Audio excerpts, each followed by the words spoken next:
morning, campers. I wanted to pop on today to talk about why not everyone is feeling the same way now. Why not everyone is feeling into the collective energies that we're sitting at, right? So we've been talking about this for oh so long. It's out there everywhere that we are finishing a huge 9-year cycle that we have ended with the last year. That was the year of snake. We've been shedding, we've been transforming, we've been letting go. And we're now in the sort of I like to call it a waiting room period when you look back, it's no longer your life. It's no longer you. It doesn't resonate anymore. You've shed so much. You look back, I don't want to go there anymore, but you don't yet know where you're going, right? We're sitting in this waiting room. The door of the new year, the fire horse has not opened yet. And I've been talking about this, that how I feel into it, it's going to depend on how much you're able to surrender to the unknown, surrender to what is not longer yours, but what you don't know that it's coming. Surrender to the Dharma, surrender to your northern stars, right? How much you're willing to let go of the control, because in order to ever connect to our Dharma, we cannot want to control it. And we've been talking about this, and you know that I'm planning to do a guided meditation for you guys, maybe next week, but it's not the point. Today I want to talk about why not everyone is feeling into it, because I've been talking to you guys and I've been talking to people around me, and some people are really on that train, feeling into these energies, and some people have no idea, obviously, and some people are a little bit more like, yeah, well, since you said it, maybe there's something going on, but I don't really feel into it that way. I kind of feel good, I kind of feel okay, I kind of feel stable, right? So I want to give you an analogy that will help you understand, and then I'm going to give you examples as well, but I'm going to give you an analogy that will sort of show that depending on where we are on a journey of life, which is all good, we all been there, there is no behind and there is no in front, it's all good and it's all neutral, but we experience life in a different way. So let's explore it. Let's unpack that. Imagine what's happening now, that this collective shift, this collective change. Imagine that this is a spring cleaning, okay? It's this period of time that it comes and you sort of know they have to do a little bit of a review, right? So some people that will not feel into it either at all, or something's going on, but I don't really feel like I'm in any kind of control. I'm not working with these energies, right?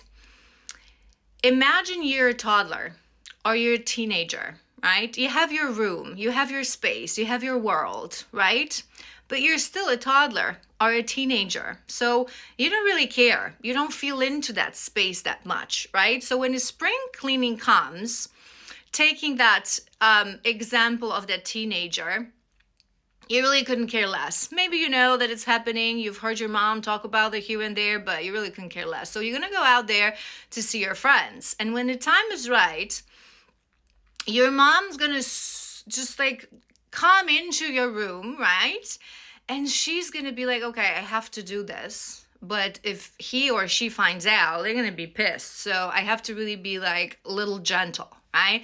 So she's going to be like, no, you don't fit in that anymore. She doesn't fit in that anymore. He doesn't fit in that anymore. I'm going to just donate it. That, oh my God, it smells bad. We have to get rid of that, okay? So she's going to clean that for you. She's going to change your sheets. She's going to get rid of what is not serving you or can even kill you or harm you because it ain't smelling good. And then you're going to come back. And, you know, some of you, maybe you completely won't realize what happened until the moment you're going to start searching for something. And it was here. Was it here? Were I ever friends with this person? Maybe, I don't know. It doesn't matter. And maybe others, you will notice. It's like something's off. Something has changed. Something smells differently. But whatever. Who cares? Let's go on with our life, right? That's that sort of a feel. And then, you know, as you grow up, you're like in your 20s, maybe you still live with your mom, but you're starting to be more mature, more responsible. So when that spring cleaning comes, you sort of seek her guidance. What do we do? Or you invite her in. Should I get rid of this dress? Should I get rid of this suit? Maybe I should clean that part. Maybe I should check what's in that closet. She sort of helps you, she guides you, but you do it and you already embrace it. You already want to do it, right? You're working with that energy. And then ultimately the time comes that you have your own apartment. You have your own house. You appreciate it. You cherish it. When a spring cleaning comes, you get excited, right? You want to do it. And although we all sometimes have this nostalgia, this old furniture that belonged to my grandfather, but when you're mature, you know that you cannot bring this nostalgia to the level of holding on to crap, holding on to generational trauma just because your grandfather had it, right? You're going to toss it. You're going to say your goodbye to it and you're going to toss it. And you're going to come in with changes, with renovations, with cleaning, with everything. And you're going to take the ownership and you're actually going to feel the change, enjoy the house. And then again, the more you grow on this journey, less you will require to do in those periods of times because you already live in that dream house. You already live in a clean house. But until you live in a house, until you live this human life, there's always need to look a little bit deeper, to check in with everything, to make sure that we are still aligned, that we're still growing, we're still expanding. So that's basically why some people are feeling into it or not feeling into it. And you guys know that I always say to you that these universal energies, they're not some sort of a, like let's say the full moon, right? The full moon is not this grand puppet master that can force you to do things that you don't want to do or you don't even, right? That would take away our freedom. That would take away the whole purpose of life that is about choice. What do you choose? Do you choose to live in this dirty room so your mom has to come in and just get rid of what is really harming you? Or you choose to really mature and be mature enough to say, no, that is not serving. I don't care how long it's been in my family. I don't care how much attached I am to it, that relationship, that friendship, that boyfriend, that girlfriend, that situation, that hobby, that lifestyle part of me. It is not serving. That pattern, that shadow, whatever, it's not serving, right? So these energies come in not to force you, but to help you. That's why I always say we have to harvest them. People who are more mature, when the full moon spiritually, right, and emotionally, when the full moon comes in, you work with it. What do I have to complete? What do I have to let go of? What do I have to remove, right? And when you're not working with it, you're going to feel it on a surface level. So maybe you're going to have more vivid dreams. Maybe you're going to have trouble sleeping. Maybe you're going to react a little bit more emotionally. But you're going to do squat about it. You're going to move on with your life, right? So these energies, again, they're not forcing us to anything. They are inviting us to do certain things, to go inwards, it's all about self-discovery, self-awareness. It's all about the balance in between the fact that we are a sovereign, mortal ego and the eternal, all-knowing, universal soul that come together for the duration of this lifetime to experience something, right? So the more you understand that you hold both energies and you embrace them and you balance them, the more you work with these energies, embrace change, let go, right? Expand. And the more you are on the side of the mortal ego, the more you're attached to physical things, the more you're attached to yourself, to the past versions of you, to your own traumas, to your own patterns. And it's painful to let go. And you don't want to do that. So that's the difference. And if you find yourself on a toddler or teenager level, that's absolutely fine. All is good. We've all been there. It's a journey, right? But if you feel like, man, I don't want to be there. I want to mature, I want to grow. Maybe that's your sign to start working with a spiritual teacher. If you're guided to work with me, link is in my bio. If you're guided to a different spiritual teacher, maybe it's your sign to give it a start, not to miss the next cycle, the next collective shift.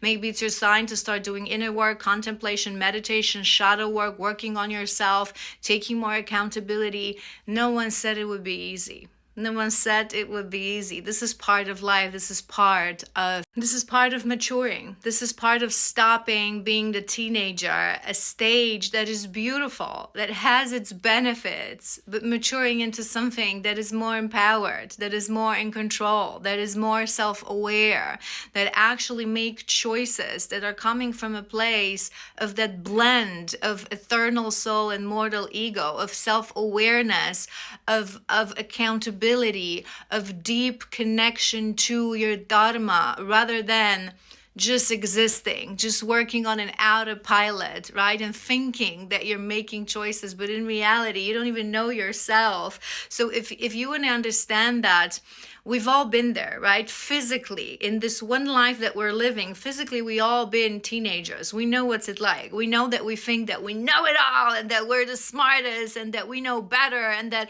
these older people, they're just outdated, right? But now, from a perspective of an adult, you understand that this is just madness. It's just ridiculous. You have no idea. You have no idea what you're doing, who you are, where you come from, where you're going. So again, it all has beautiful parts, it all has benefit, it all has right to exist. So wherever you are, it's your decision. Do I want to continue embracing that state because I'm not ready? And for some, it will not come even in that lifetime. Or am I ready to mature and jump on that wagon of self-awareness, expanding consciousness, taking accountability for who I am and for what I do? And like I said, if you're already there, very beautiful, amazing, powerful time. Collectively, we're embracing the waiting room. I can feel it so strongly. It's so exciting. And now, before we reach that February 17th window, which will open the new year, Fire Horse, it will open the eclipse season. It is a preparation for us, but we're not really asked to do anything, just to surrender. Just to really say goodbye to the old versions of you that might still pop in. The door for the past may get opened and try to lure you in. So make sure that you really say a firm, beautiful, not overly sentimental goodbye. Thank you to the past me. Thank you for bringing me into this waiting room. But no, I'm ready for Dharma now. I am done with karma. I'm ready for Dharma. I'm ready for my destiny. I'm ready for my greatness. I'm ready for expansion. I'm ready for next chapter. And the more you'll be ready to surrender the fear and really accept that anything is possible. And I will accept that anything. I will be grateful for that anything. I will embrace that anything. The better door you will open for yourself, the closer you will get to your highest, most aligned timeline, again, to your Dharma. So right now, we're just asked to surrender, to trust, to believe, to feel into that Dharma, to feel into where are you going as a soul? Where are you going? So if that's something that resonates, make sure to follow and come back. I've been quite busy these weeks with some unexpected things that are happening, so I might not have the time to do it this week, but latest after the weekend, I will do a guided meditation to tap into these energies of the waiting room, to tap into your karma, into your dharma, to really feel into the energies that are pulling you in to be ready for the new year and to be ready for the Fire Horse.